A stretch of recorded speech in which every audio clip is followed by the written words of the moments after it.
caso único. Vamos a hablar con Pablo Ferri. Él es periodista del País y leí en Twitter algunos comentarios que hizo derivados de información de la Comisión Nacional de Derechos Humanos respecto a que militares mataron a 6 personas en el Estado de México en 2014. Pablo, buenas tardes. Hola Julio, buenas tardes. Gracias, Pablo. Pues leí lo que estabas poniendo en tu cuenta de Twitter respecto a este tema y te pido que nos ayudes diciéndole al público en lo esencial qué es lo que motivó esta comunicación tuya. Sí, bueno, hace un par de días la Comisión Nacional de Derechos Humanos emitió una recomendación que dirigía al Ejército, además de la PGR entonces, y a la Fiscalía del Estado de México, por una situación que ocurrió en octubre de 2014 en el municipio de Lubianos en el Estado de México.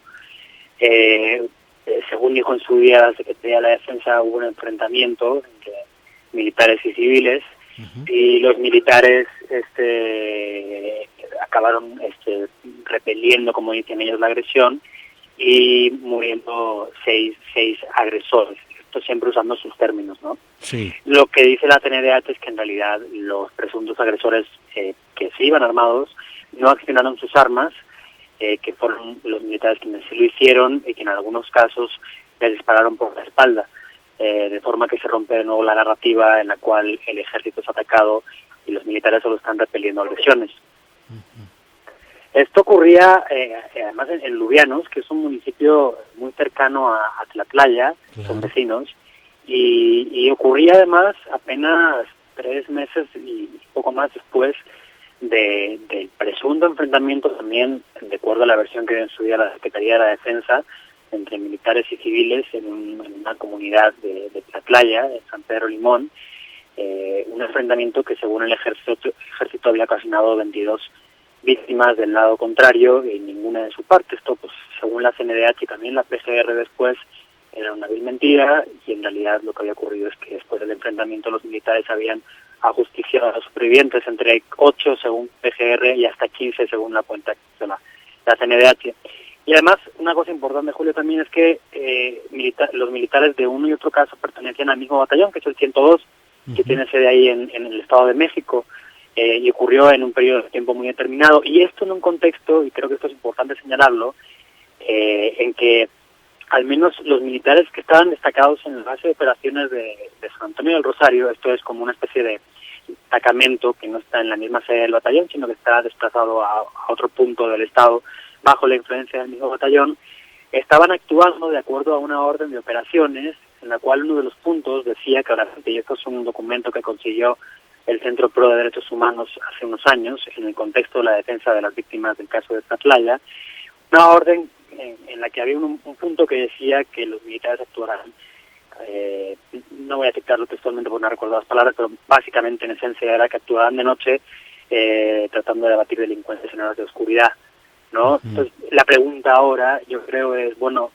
teniendo en cuenta que ocurrieron 2 casos en un tiempo más o menos cercano, 3-4 meses, por lo menos 2 casos, igual y más, no lo sabemos, que fueron elementos del mismo batallón, y que existía esta orden, ¿estamos hablando de que había una voluntad por parte del mando de que se actuara fuera de la ley, o de qué estamos hablando? Yo creo que es una cosa que debería responder la Secretaría de la Defensa.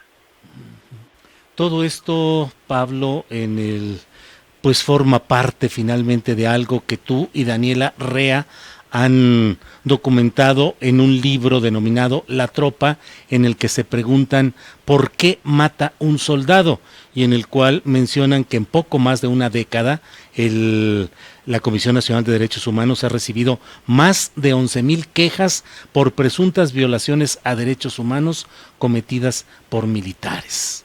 Denuncias por asesinato, tortura, desaparición forzada. ¿Esto es una realidad cotidiana, Pablo?